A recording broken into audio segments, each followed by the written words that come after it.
O Carnaval na Floresta. História adaptada por Maria Jesus Souza. O guarda da floresta teve uma ideia excelente. Agora que o carnaval estava a se aproximar, ia enviar um convite a todos os animais do bosque para fazerem um grande baile, mas todos teriam que vir disfarçados. O caracol também está convidado, mas não sabe como irá se disfarçar.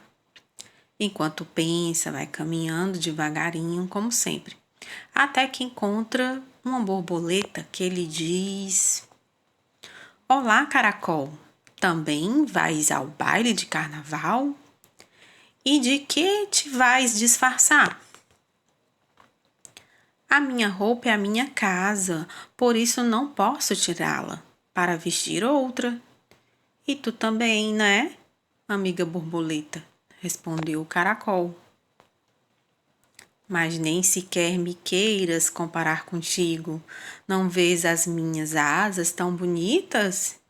Eu nem sequer precisava de usar um disfarce, respondeu a borboleta. Agora tu, que não és assim bonito como eu, claro que tens que te disfarçar. Deixa-me convencida. Tens a mania de que és bonita, mas o que tu és é uma grande vaidosa. Irei ao baile como eu quiser.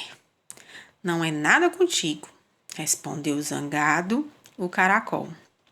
A borboleta foi-se embora, voando de flor em flor e deixando o caracol triste e pensativo. Por sorte, passou por aquele sítio da floresta um duende. Ao ver o caracol tão pensativo e triste, perguntou-lhe o que se passava. Então, o caracol contou-lhe a conversa da borboleta. Não vou poder ir ao baile. Não posso me disfarçar. Não acha? Disse o duende. Eu tenho ideia e vou te ajudar. Tornar-se lindo como o sol. Vou buscar um balde de tinta amarela e um pincel. Então começou a pintar a concha do caracol de amarelo.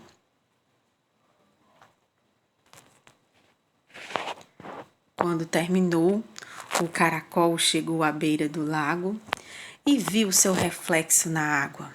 Vês? És um caracol, mas estás tão bonito que parece um sol.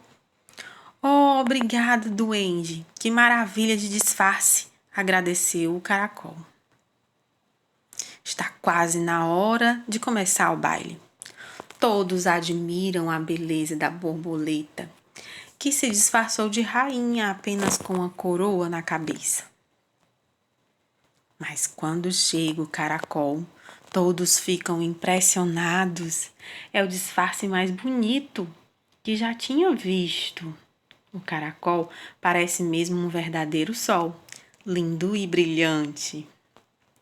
Feliz Carnaval, cuidem-se. Espero que tenham gostado. Beijos.